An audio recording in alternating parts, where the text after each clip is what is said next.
Okay, લાસ્ટમાં વિદ્યાર્થી મિત્રો આપણે વૃદ્ધિના નમૂના જોતા હતા. એમાં આપણે પહેલા પ્રકારની વૃદ્ધિ એટલે કઈ ચર ઘાતાંકીય વૃદ્ધિ વિશે વાત કરતા હતા. એમાં આપણે શું કીધું કે કોઈ પણ સજીવ હોય બરાબર, એને વસવાટમાં વૃદ્ધિ પામવા માટે એને સોર્સ જોતા હોય, અમુક સ્ત્રોત જોતા હોય બરાબર. જેમ કે એને રહેવા માટે જગ્યા જોતી હોય, રહેઠાણ માટે ખોરાક જોતો હોય, જીવવા માટે, શક્તિ મેળવવા માટે. ઓકે, તો ચરઘાતાંકીય વૃદ્ધિ કેવી હતી કે તમે જ્યારે કોઈ વસવાટમાં અનલિમિટેડ અમર્યાદિત સોર્સ આપી દો, અમર્યાદિત સ્ત્રોતો આપી દો, સંસાધનો આપી દો, તો કોઈ પણ વસ્તી છે એ પોતાની મહત્તમ પ્રજનન ક્ષમતા સાબિત કરી શકે છે અને બહુ ઝડપથી એ લોકો પોતે વૃદ્ધિ પામે છે અને અમુક સમયમાં જ એ આખા વસવાટમાં છવાઈ જતા હોય છે.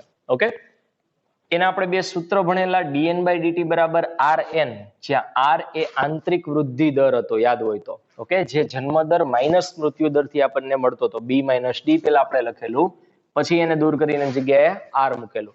અને r નું મૂલ્ય કેવું કેવું હોય બરાબર, એના વિશે પણ આપણે અંદાજો લગાડેલો. એના ઉપરથી આ બીજું એક સૂત્ર આપણે મેળવેલું, nt = n0 e⁻rt, જ્યાં nt મતલબ એ t સમયની વસ્તી ગીતતા છે અથવા તો સંખ્યા છે, n0 મતલબ શૂન્ય સમયની વસ્તી બરાબર, શરૂઆતની વસ્તી કહી શકાય. ઈ શું છે? પ્રાકૃતિક લઘુગુણકનો આધાર છે. r એટલે આંતરિક વૃદ્ધિ દર છે અને t સમય છે. તમને ઘણી વખત આ સૂત્ર ઉપરથી અમુક આંકડા તમને આપી દે અને આના ઉપરથી કેટલી વસ્તી અથવા તો વસ્તીમાં સજીવોની સંખ્યા અમુક સમય પછી કેટલી થાય બરાબર, એ પણ તમને આપે. તમને ઈ નું મૂલ્ય આપી દે, r કહી દે, t કહી દે. ઓકે, આ રીતના તમને ફાઇનલી કેટલા સજીવોની વસ્તી સંખ્યા થાય વસ્તીમાં એ જાણવા માટે પણ કહી શકે. ઓકે, તો આ રીતના આપણે ચરઘાતાંકીય વૃદ્ધિ આપણે જોયેલી અને એમાં આપણે એ પણ જોયેલું કે આ રીતના તમે સમય સાપેક્ષે આ બાજુ સમય લ્યો અને આ બાજુ વસ્તીની સંખ્યા લ્યો. ઓકે, તો સ્ટાર્ટિંગમાં ધીમે ધીમે વધે, પછી આમ અચાનક ઝડપથી વધારો થાય છે અને એના કારણે જે આ પેટર્ન મળે છે એ તમને કેવી મળે છે? જે આકારની પ્રકારની વસ્તી વૃદ્ધિનો આલેખ પ્રાપ્ત થાય છે. ઓકે, અને આપણે કીધું એમ જો આ પ્રકારે અમર્યાદિત સોર્સ આપી દેવામાં આવે તો એક સમયે વસ્તી છે એ સજીવોથી ભરાઈ જાય છે. ડાર્વિન નામના વૈજ્ઞાનિકે તો એવું કીધું, ડાર્વિને, કે હાથી જેવું ધીમે વૃદ્ધિ પામતું પ્રાણી હોય, હાથી બહુ ધીમે ધીમે વૃદ્ધિ પામે એવું પ્રાણી છે અને મોટું છે. ઓકે, હવે જો તમે એને પણ અમર્યાદિત સોર્સ આપી દો જે તે વસવાટમાં, તો અમુક સમય પછી એની પણ સંખ્યા ઘણી બધી વધી જાય છે. ઓકે, એનો મતલબ કે સિમ્પલી જે આપણે ચરઘાતાંકીય વૃદ્ધિ છે એકદમ ઝડપથી વસવાટમાં સજીવોની સંખ્યામાં શું થાય છે? વધારો. ઓકે, તમને એક મસ્ત ઉદાહરણ દ્વારા સમજાવ્યું છે કે એક પોતે રાજા હોય છે, એને વધારે પડતો આમ કહીએ ને એટીટ્યુડ હોય છે કે ભાઈ શતરંજ હોય, ચેસ, એની રમતમાં તો હું જ જીતું બરાબર. તો એ શું કરે છે? ચેસ આપણે કોઈ રમ્યો હોય બરાબર, લગભગ બધાય રમ્યો હશે.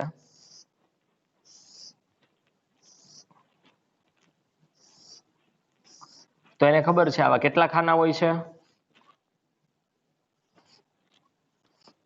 64 ખાના હોય છે. કેટલા ખાના હોય? 64 બરાબર. આ બાજુ એક પ્લેયર રમતો હોય, આ બાજુ બીજો પ્લેયર. 8 મેન અહીંયા પાછળ હોય, આગળ પાયદળ હોય છે, સૈનિકો હોય છે બરાબર. ટોટલ આવા કેટલા? 64 ખાના હોય છે. તો રાજાને વધારે પડતો વિશ્વાસ હતો કે ભાઈ હું જ જીતું ચેસમાં.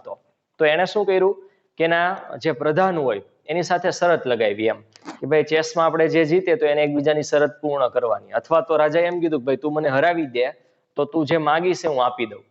તો પ્રધાન બુદ્ધિશાળી હતો, એને એવું કીધું કે સિમ્પલી રાજાને કીધું કે ભાઈ મારે તમારે આ જે ચેસના જેટલા ખાના છે, જોઈ કે હું જીતી ગયો તો ચેસના પહેલા ખાનો જોઈ એમાં તમારે 1 ઘઉંનો દાણો મૂકવાનો, બીજા ખાનામાં 2 ઘઉંના દાણા મૂકવાના, ડબલ કરવાના, ત્રીજા ખાનામાં માનો કે 4 દાણા મૂકવાના, ચોથા ખાનામાં 8, પાંચમામાં 16, છઠ્ઠામાં 32. આ રીતના આખા 64 ખાના ભરાય તે એટલા ઘઉં મને આપવાના.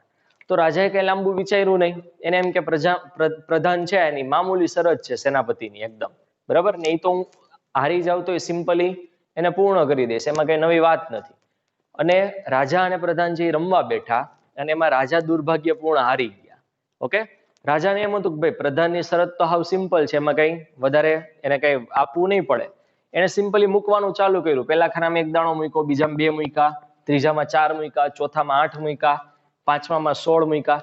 ધીમે ધીમે મૂકતા મૂકતા વચ્ચે પહોંચ્યા ને ત્યારે રાજાને આમ ચક્કર આવી ગયા કે ભાઈ હું આના આખા રાજ્યમાં જેટલા ઘઉંનું ઉત્પાદન થાય છે એ ઘઉંના દાણા એમાં મૂકું ને તોય પ્રધાનની શરત પૂર્ણ થાય એમ નથી. ઓકે, અને તમારે વિચારવું હોય તો વિચાર લેજો. કેલ્સી લઈને બેસી જાવ, બરાબર. 32 × 2 કરો, અહીં લખો 64 × 2 128. આમ પોતતા પોતતા ખાલી 50 ખાના તો ભરજો. સંખ્યા છે એ લાખોએ કરોડોએ પહોંચી જશે ને અહીંયા પોતતા પોતતા તો અબજો પહોંચી જાય. ઓકે, તો આ રીતના સિમ્પલી આપણને એક સારા એવા ઉદાહરણ દ્વારા ચક્રવૃદ્ધિ અથવા તો સિમ્પલી આપણે એને કહીએ કે ચરઘાતાંકીય વૃદ્ધિ કઈ રીતના થાય છે એના વિશે તમને એક અંદાજો આપ્યો છે. અને એના ઉપરથી બીજું પણ એક કીધું કે પેટ્રી પ્લેટ હોય, પેટ્રી ડીશ, એમાં તમે એક પેરામિશિયમ ખાલી મૂક્યું હોય, બરાબર, અને એને વૃદ્ધિ માટે સપોઝ એક દિવસનો સમયગાળો લ્યો તો બીજા દિવસે 2 પેરામિશિયમ બને, ત્રીજા દિવસે 4 બને, ચોથા દિવસે 8 બને, અને આમ કરતા કરતા તમે 64 ખાલી દિવસ વિચારો તો પણ પેરામિશિયમ એ એટલી બધી જગ્યા રોકી લેશે કે તમને કલ્પના પણ નહીં કરી શકો એટલી બધી. ઓકે, તો એનો મતલબ કે આ સિમ્પલી આપણને ચરઘાતાંકીય વૃદ્ધિ કઈ રીતના થાય એનો એક શું આપ્યો છે અંદાજો. અને નેક્સ્ટ હવે આપણે બીજા પ્રકારની વૃદ્ધિનો નમૂનો જોવાનો છે. ઓકે, નેક્સ્ટ વિદ્યાર્થી મિત્રો આપણે સેકન્ડ પ્રકારની ગ્રોથ પેટર્ન એટલે કે સંભાવ્ય વૃદ્ધિ અથવા તો એને કહેવાય લોગેસ્ટિક ગ્રોથ, બરાબર, એના વિશે ચર્ચા કરવાની છે. ઓકે, તો પ્રકૃતિમાં કોઈ પણ વસ્તી પાસે ક્યારેય અમર્યાદિત સ્ત્રોત ન હોય કે જેના કારણે એમાં વસતા સજીવોની ચરઘાતાંકીય વૃદ્ધિ થાય.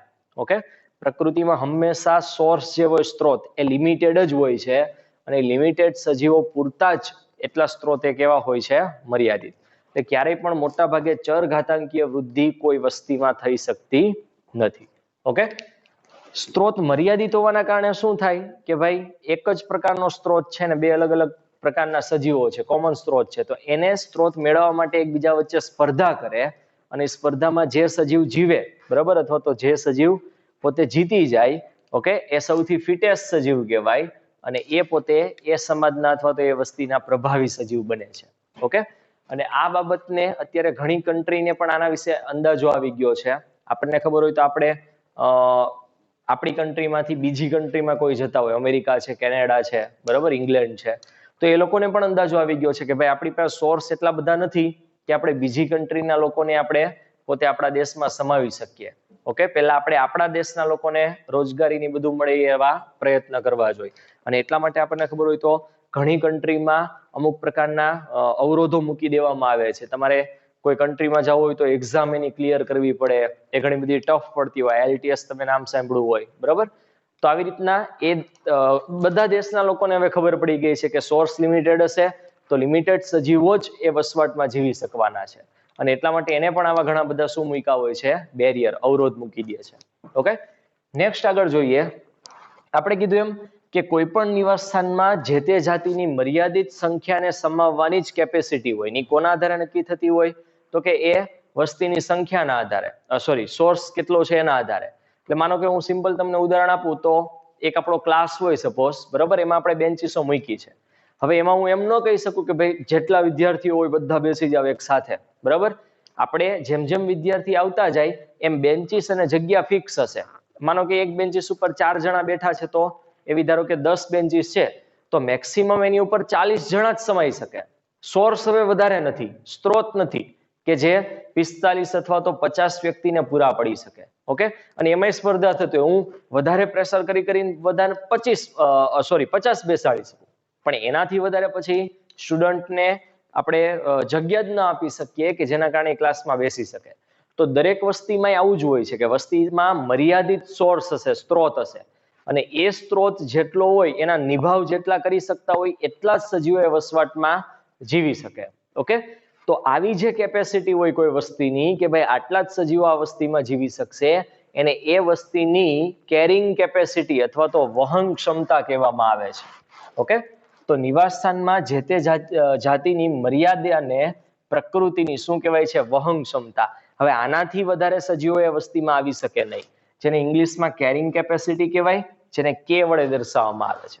ઓકે, હવે જ્યારે તમે આ પ્રકારના જે ગ્રોથ પેટર્ન ધરાવતા સજીવોનો સમય વર્સિસ અહીંયા આપણે સમય લઈએ, ઓકે, અને અહીંયા એ વસ્તીની સંખ્યા લઈ લઈએ સપોઝ, અને સમય જતા ધીમે ધીમે એનો તમે આલેખ દોરો, સમય વર્ષિત સંખ્યાનો આલેખ, તો તમને લાક્ષણિક આવો એસ પ્રકારનો આલેખ પ્રાપ્ત થાય છે, જેને સિગ્મોઇડ આલેખ કહેવામાં આવે છે. કયો આલેખ કહેવાય છે? સિગ્મોઇડ અથવા તો એસ આકારનો આલેખ. બરાબર. આમાં શું હોય છે? તો શરૂઆતમાં તમે જોશો ને આટલો ભાગ, તો એમાં સમય સાથે ધીમે ધીમે સજીવોની સંખ્યામાં વધારો થતો હોય છે. બરાબર. આ ભાગને લેગ ફેઝ કહેવામાં આવે છે. આ ભાગને શું કહેવામાં આવે છે? Leg phase. પછી તમે જુઓ તો બહુ ઓછા સમયમાં ખૂબ ઝડપથી વસ્તી વધશે. ઓકે, આ ભાગને લોગ ફેઝ અથવા તો લઘુ ગુણકીય તબક્કો કહેવામાં આવે છે. ફરી પાછી વસ્તીની વૃદ્ધિ છે જો થોડીક ધીમી પડે છે આટલા ભાગ દરમિયાન, તો એને ધીમો તબક્કો કહેવામાં આવે છે. અને લાસ્ટમાં હવે વસ્તીની આ કે ની લાઈન છે, આ લાલ કલરની દોરી શેની લાઈન છે? કે વહન ક્ષમતાની. તો વસ્તી ક્યારેય વહન ક્ષમતાથી વધારે સજીવો અંદર સમાવી શકવાની નથી. તો અમુક સમયે જ્યારે વસ્તી ભરાઈ જાય બિલકુલ, એની કેરિંગ કેપેસિટી સુધી સજીવો અંદર આવી જાય, પછી ન્યા એની હવે એના કરતાં વધારે વૃદ્ધિ થવાની નથી. તો સમય ગમે એટલો જાય પણ આ જે ભાગ છે ને સ્ટેશનરી ફેઝ કહેવાય, કે એના કરતાં હવે સજીવોની વૃદ્ધિ વધારે થવાની નથી. ક્લિયર? તો આ પ્રકારનો જે આલેખ મળે છે લાક્ષણિક એસ આકારનો, એને સિગ્મોઇડ આલેખ અથવા તો એસ આકારનો આલેખ કહેવામાં આવે છે. અને આ પ્રકારની પેટર્નને વિહુટ્સલ પલ સંભાવ્ય વૃદ્ધિ દર તરીકે પણ ઓળખવામાં આવે છે. આ વૈજ્ઞાનિકે એની શોધ કરી હોવાથી. ઓકે, પ્લસ આપણે બે મોડલ જે ભણ્યા છીએ, એક જે આકારનો વસ્તી વૃદ્ધિ આલેખ જોયો તો આ રીતના. ઓકે, એમાં આપણને ખબર છે શરૂઆતમાં અહીંયા પણ ધીમી વૃદ્ધિ અને પછી અચાનક ઝડપી આમ વૃદ્ધિ. અહીંયા કેરિંગ કેપેસિટી જેવું કાંઈ ન હોય, કેરિંગ કેપેસિટીની સંખ્યા છે ક્રોસ કરી જાય. ઓકે, આના માટે આપણે સૂત્ર જોયું હતું dn by dt is equal to rn. એ રીતના આનું જ્યારે સૂત્ર કાઢવામાં આવે તો આનું સૂત્ર થાય છે dn by dt is equal to rn કૌંસમાં k માઇનસ n છેદમાં n. જ્યાં આપણને ખબર જ છે n એટલે શું છે? તો કે t સમયની વસ્તીની સંખ્યા, r એટલે આંતરિક વૃદ્ધિ દર છે, n એટલે આપણે કીધું, અને k એટલે વહન ક્ષમતા છે, કેરિંગ કેપેસિટી વસ્તીની.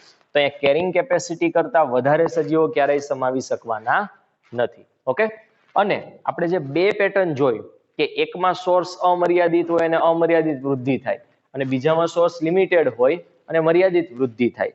તો સૌથી વધુ વાસ્તવિક મોડલ હોય, વધારે પ્રકારના પ્રાણીમાં જે મોડલ જોવા મળે છે એ કયું મોડલ છે? સંભાવ્ય વૃદ્ધિ. એટલે વાસ્તવિક મોડલ વધારે પડતું આ છે.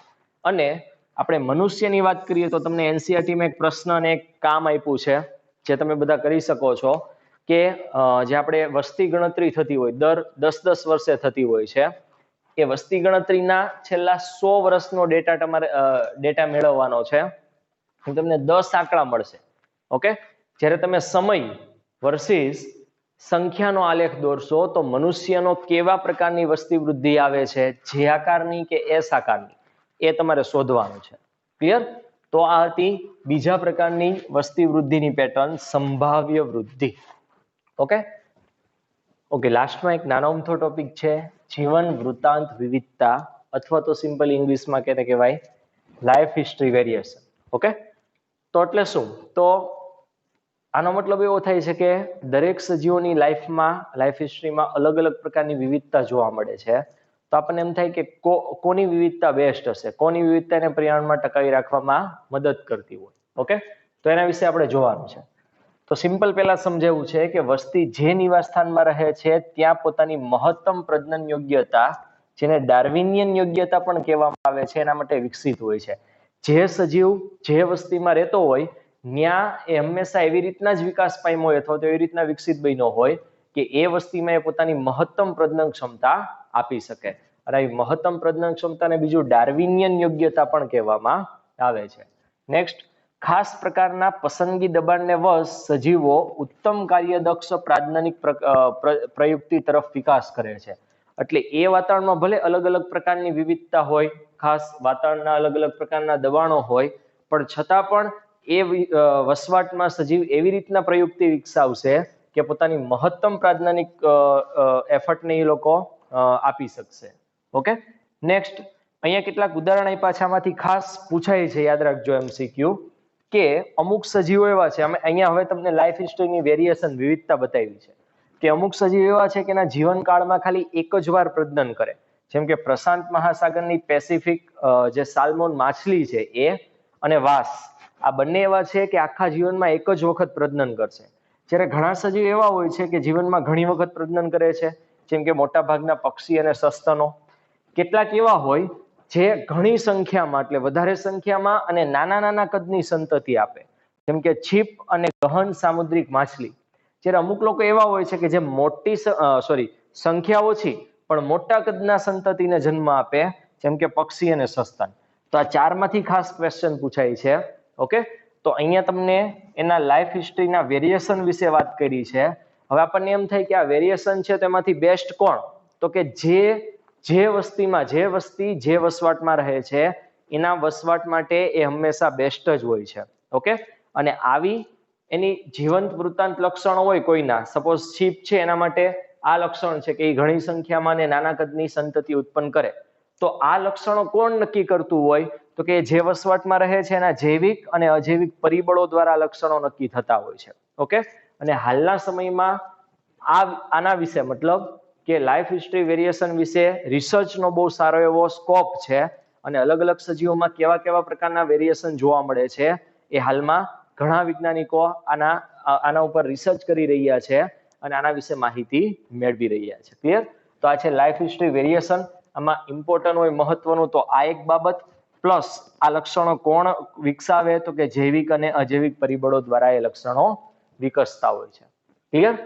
તો આના પછી હવે નેક્સ્ટ આપણે વસ્તીની અલગ અલગ પ્રકારની પ્રતિક્રિયા છે અથવા તો આંતરક્રિયા છે, જે મોટો ટોપિક છે ને લાસ્ટ સુધી ચાલવાનો છે, એ સ્ટાર્ટ કરવાનો છે આપણે. ઓકે,